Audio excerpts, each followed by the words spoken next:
بسم اللہ والحمد للہ والصلاة والسلام علی رسول اللہ اما بعد۔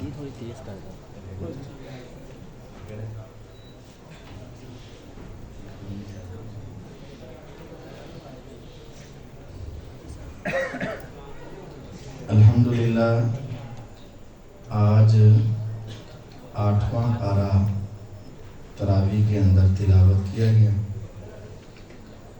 اس کی پہلی آیت میں اللہ رب العزت نے بعض لوگوں کی ضد، انا، ہٹ درمی کا ذکر کیا۔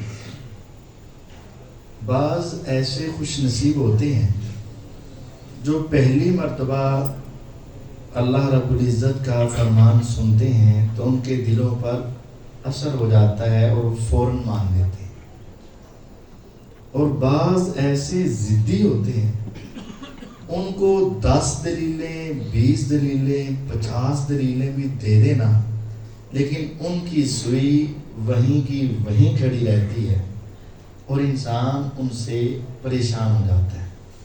رسول اللہ صلی اللہ علیہ وسلم ایک مرتبہ فجر کی نماز میں قرآن پڑھ رہے تھے، کسی کو خاص دعوت نہیں ہے، تو جنات کا ایک گروہ وہاں ایک آیا، اس نے صرف حضور کی تلاوت سنی اور وہ سن کر مسلمان ہو گئے۔ قُلْ أُوحِيَ إِلَيَّ أَنَّهُ اسْتَمَعَ نَفَرٌ مِّنَ الْجِنِّ فَقَالُوا إِنَّا سَمِعْنَا قُرْآنًا عَجَبًا يَهْدِي إِلَى الرُّشْدِ فَآمَنَّا بِهِ۔ انہوں نے قرآن سنا، یہ قرآن، فوراً مان گئے۔ آپ نے انہیں کہا بھی نہیں کہ مانو، بس انہوں نے سنا تو مان گئے۔ اور کچھ ایسے ہیں جن کو جتنے بھی دلائل دے دیں وہ ماننے کے لیے تیار نہیں۔ ان کا تذکرہ یہ 8ویں پارے کی پہلی آیت میں، وَلَوْ أَنَّنَا نَزَّلْنَا إِلَيْهِمُ الْمَلَائِكَةَ، اگر ہم آسمان سے ان کے پاس فرشتے بھیج دیں، جبرائیل علیہ السلام، میکائیل علیہ السلام اگر کہیں ہم اللہ کے فرشتے ہیں اور ہم تمہیں بتاتے ہیں یہ محمد صلی اللہ علیہ وسلم اللہ کے رسول ہے، وَكَلَّمَهُمُ الْمَوْتَى، اور مردے زندہ ہو کر کہیں واقعتاً یہ اللہ کے رسول ہے، مان لو، ہم نہیں مانے تھے، ہمیں بہت عذاب ہو رہا ہے، تو تم مان لو تاکہ تم عذاب سے بچ جاؤ۔ وَحَشَرْنَا عَلَيْهِمْ كُلَّ شَيْءٍ قُبُلًا، اور یہ جتنے دلائل مانگتے ہیں اگر یہ سارے دلائل ہم ان کے سامنے جمع کر دیں، آسمان سے فرشتے آ کر بتائیں یہ نبی ہے مان لو، مردے اٹھ کر بتائیں واقعتاً میں نہیں مانا تھا مجھے عذاب ہو رہا ہے تم اس کو مان لو، جتنے ان کے ذہن میں اشکالات ہیں سب کے جوابات بما دلائل ان کے سامنے رکھ دیے جائیں نا، ما کانوا لیؤمنوا، انہوں نے پھر بھی نہیں ماننا۔ کچھ ایسے ضدی ہوتے ہیں، یہ قرآن مجید، وَلَكِنَّ أَكْثَرَهُمْ يَجْهَلُونَ، یہ اکثر جاہل ہوتے ہیں۔ تمہارا کام یہ ہے اچھے طریقے سے بات پہنچا دینا، بس منوانا تمہارا کام نہیں ہے۔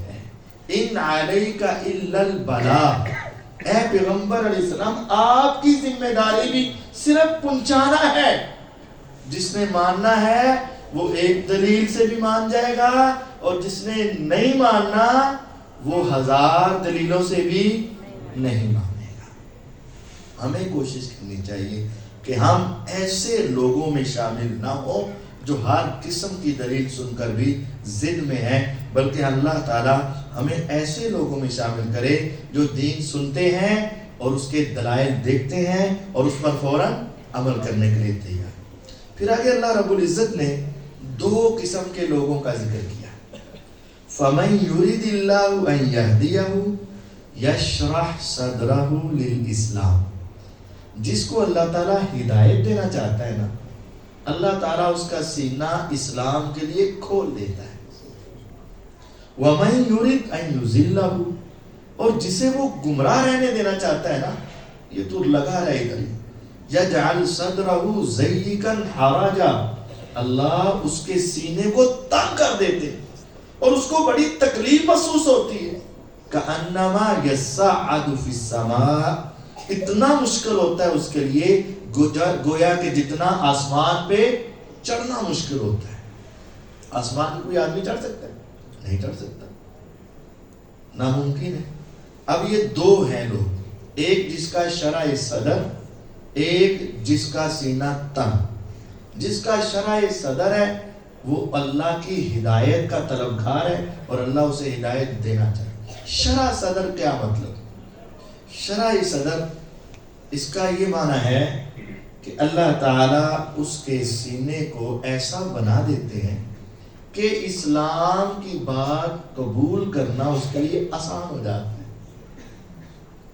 اور تنگ صدر اس کا یہ مطلب ہے اس کو پتہ ہے یہ بات صحیح ہے لیکن اس کو فالو کرنا، ماننا، عمل کرنا اس کے لیے اتنا مشکل ہے جتنا آسمان پہ چڑھنا مشکل ہے. اب اس کی مثال، شرح صدر کی ایک مثال زمانہ سابقہ سے دیتا ہوں. رسول اللہ صلی اللہ علیہ وسلم بیت اللہ کے پاس آ کر بیٹھے تو ابو جہل اینڈ کمپنی لمیٹڈ آ کر پوچھتی ہے اے محمد صلی اللہ علیہ وسلم کوئی نوی تازی؟ آپ نے فرمایا ہاں ہے. وہ پوچھنے لگے کیا؟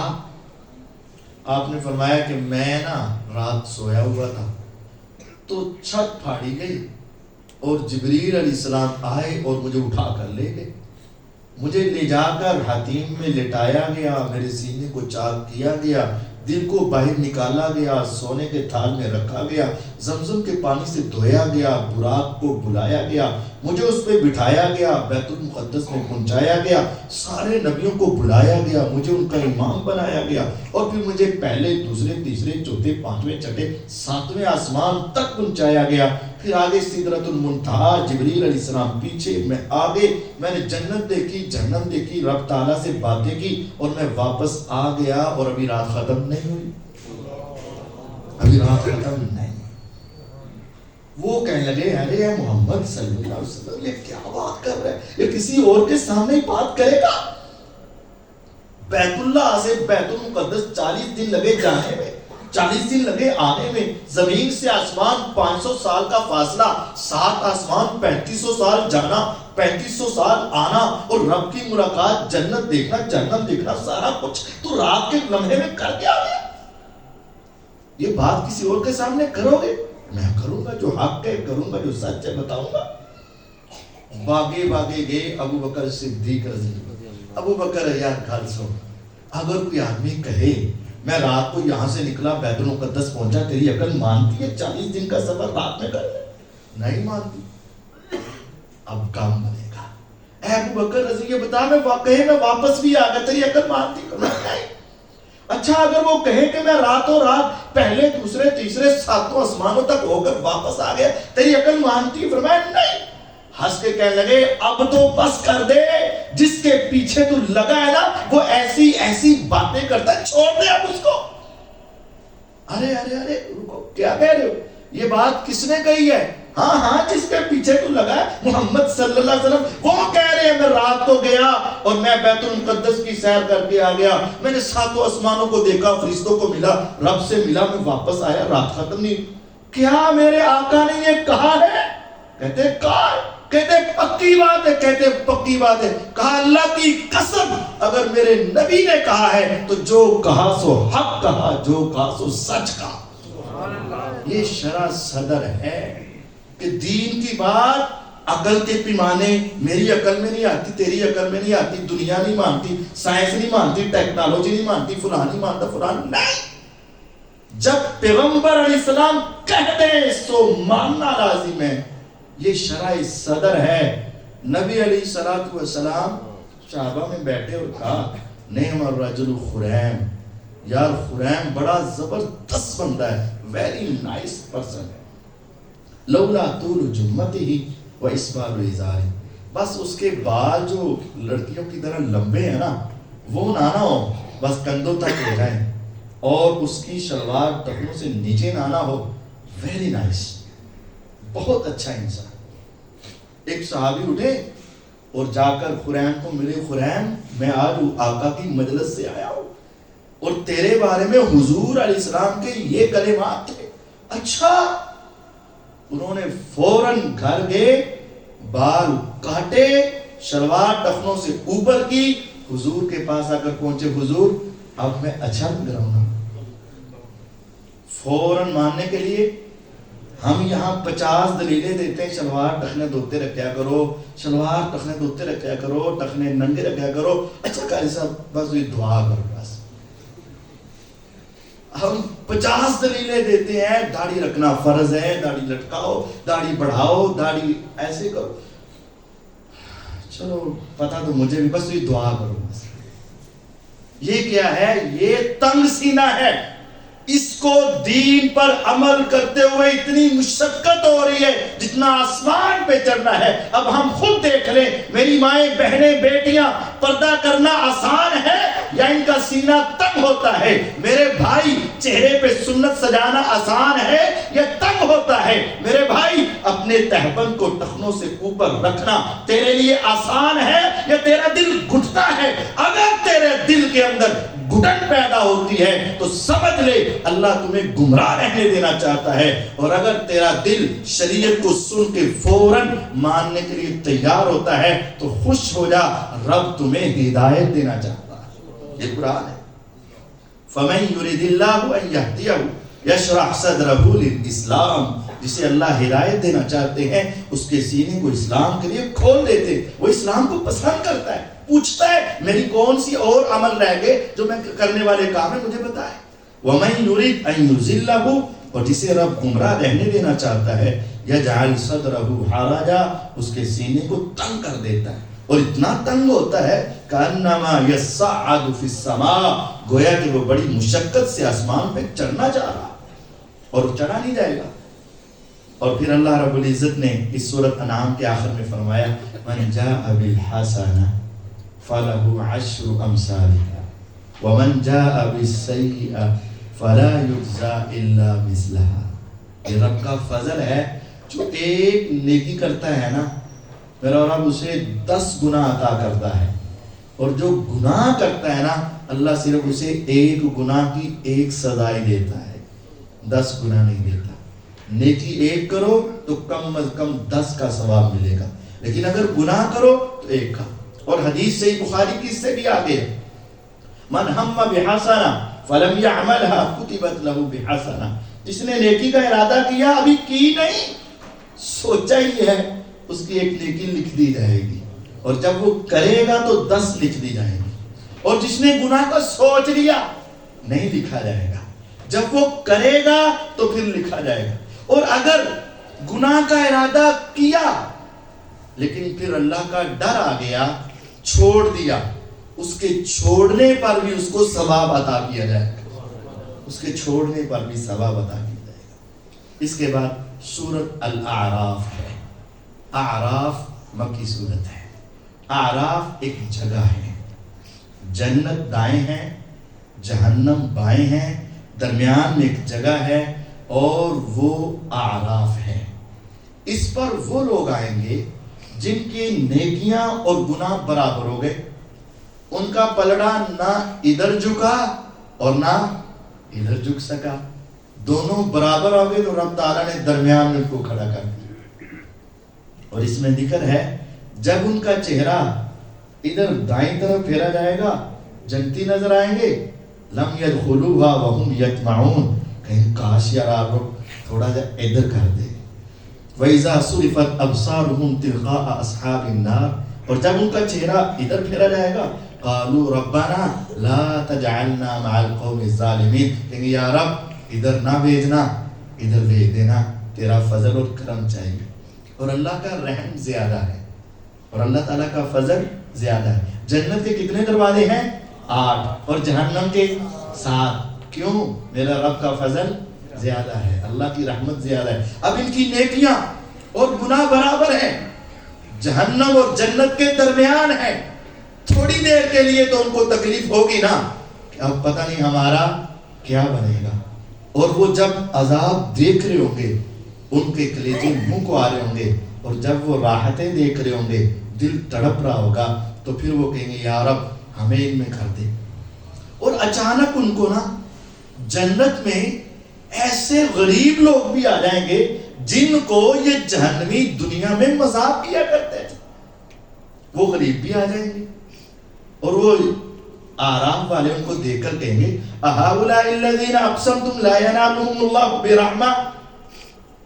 اوے ادھر دیکھ, یہ دیکھ, یہ جنت میں وہ پہنچے ہوئے ہیں جن کو تو دنیا میں کہتا تھا انہوں نے جنت کوئی نہیں جان, لوگ پہنچ گئے, دیکھ لو پہنچ گئے. اب اللہ تعالیٰ پھر کیا کریں گے, ان اعراف والوں پر بھی اپنا فضل فرما کر ان کو بھی جنت میں داخل فرما دیں. اور پھر وہ جنتی کہیں گے ونادا اصحاب الجنہ اصحاب النار, جنتی پھر جنمیوں کو کہیں گے ان قد وجدنا ما وعدنا ربنا حقا, ہمارے ساتھ جو ہمارے رب نے وعدہ کیا تھا نا وہ تو سچا ہو گیا ہے. رب نے کہا تھا ڈر جاؤ مجھ سے میں تمہیں معاف کر دوں گا, ہمیں کر دیا رب نے. رب نے کہا تھا نمازیں پڑھ لو, ہم نے پڑھ لی, رب نے جنت دے دی. اور تم کہتے تھے دیکھی جائے گی دیکھی جائے گی دیکھی جائے گی. فَهَلْ وَجَدْتُمْ مَا وَعَدَ رَبُّكُمْ حَقًّا, اب تم بتاؤ جو تمہارے ساتھ تمہارے رب نے وعدہ کیا تھا جہنم کا سچا ہوا کہ نہیں ہوا. قَالُوا نَعَمْ, کہیں گے ہاں یار سچا ہو گیا. ایک اعلان کرنے والا اعلان کرے گا اللہ کی لعنت ہے ظالموں پر جو دنیا میں اللہ کی بات نہیں مانا کرتے تھے. اب وہ جہنمی جنت والوں سے ایک فریاد کریں گے وَنَادَى أَصْحَابُ النَّارِ أَصْحَابَ الْجَنَّةِ ان افیضوا علینا من الماء او مما رزقکم اللہ. آیت نمبر 50. جہنمی جنتیوں کو آواز دے کر کہیں گے یار بہت سڑ چکے ہیں, بہت بھوک میں ہیں ہم, بہت پیاس میں ہم, تھوڑا سا پانی کا چند قطرے نیچے بہا دو, ہمیں مل جائے ہم پانی پی لیں. او مما رزقکم اللہ, یا جو تمہارے پاس وافر رزق ہے اس میں تھوڑا سا رزق ہمیں دے دو, ہم کھانا چاہتے ہیں. قالو, تو جنتی کہیں گے پانی تو بہت ہے, دودھ شراب کی نہریں ہیں, کھانے تو بہت ہیں, لیکن ان اللہ حرمہما علی الکافرین, اگرچہ تم ہمارے جاننے والے ہو لیکن اللہ نے کافروں پر جنت کا کھانا اور پینا حرام کیا ہے, تمہیں نہیں دے سکتے. جہنمیوں کو ایک ایک پانی کے قطرے کی ضرورت ہوگی, نہیں ملے گا. کھانے کا ایک نوالے کی ضرورت ہوگی, نہیں ملے گا. ان کو تباہ کر دیا جائے گا, روک دیا جائے گا, وہ نہیں دیا جائے گا. پھر وہ کہیں گے ہاں تم نے دنیا میں اللہ کے دین کو لہو و لعب بنا کر رکھا, اب تمہارے ساتھ ایسا ہی سلوک کیا جائے گا. اللہ رب العزت نے اس کے اندر ایک اور واقعہ بیان کیا ہے آدم علیہ السلام کا. اللہ رب العزت نے فرمایا ہم نے تمہیں پیدا کیا, پھر تمہاری تصویریں بنائی, ہم نے فرشتوں سے کہا آدم کو سجدہ کرو, سب نے سجدہ کیا سوائے ابلیس کے, وہ سجدہ نہیں کرنے والا تھا.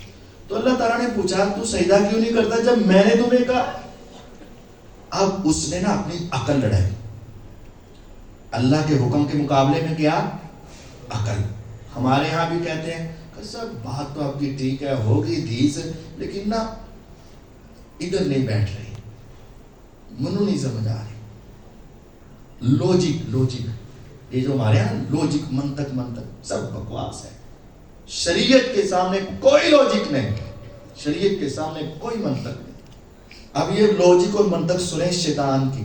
اللہ تعالیٰ نے فرمایا جب میں نے تمہیں کہا سجدہ کر کیوں نہیں کیا, قال انا خیر منہ, میں اس سے بہتر ہوں, میں کیوں کروں.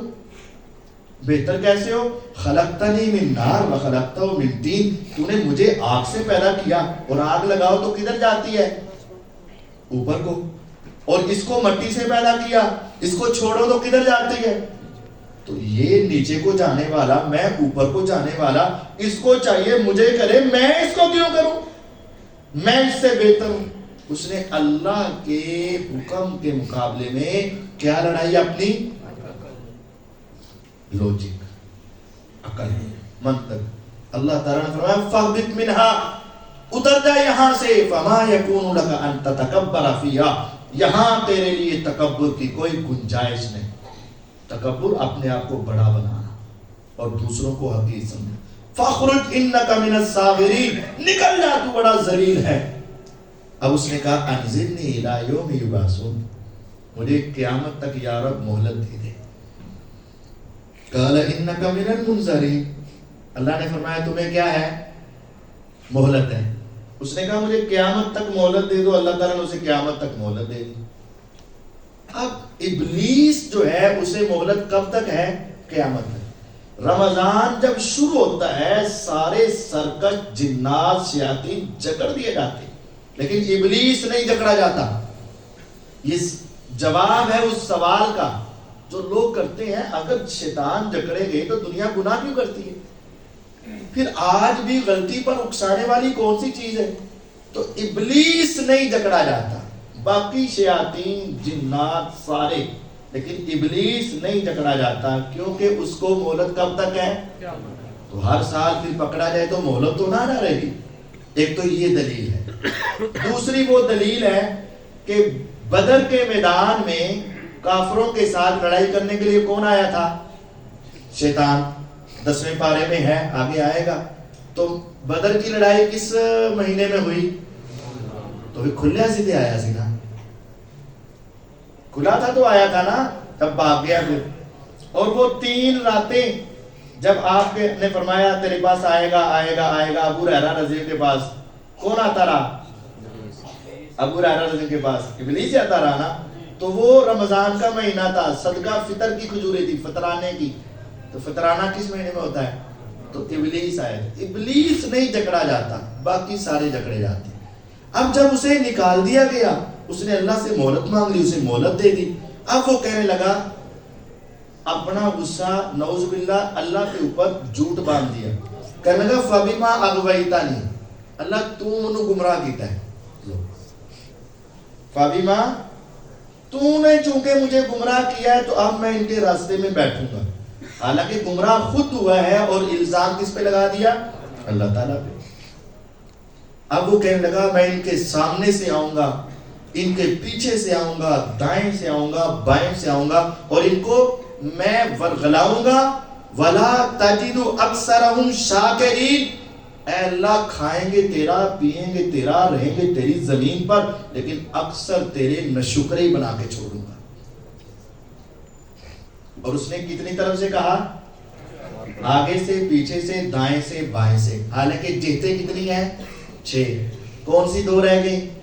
اوپر اور نیچے سے۔ تو اس نے اس وجہ سے نہیں کہا کہ وہ متکبر ہے، وہ نیچے ہوتا ہی نہیں، وہ نیچے۔ تو پھر رہ کون سی گئی؟ اوپر سے۔ اوپر سے اللہ کی وحی آتی ہے، شیطان اوپر سے حملہ نہیں کر سکتا۔ اوپر سے جو چیز آئے گی وہ اللہ تعالیٰ کی وحی ہوگی جو آسمان سے نازل ہوگی۔ شیطان اوپر سے نہیں، اللہ کی وحی اوپر سے آتی، نیچے سے نہیں، کیونکہ وہ متکبر ہے۔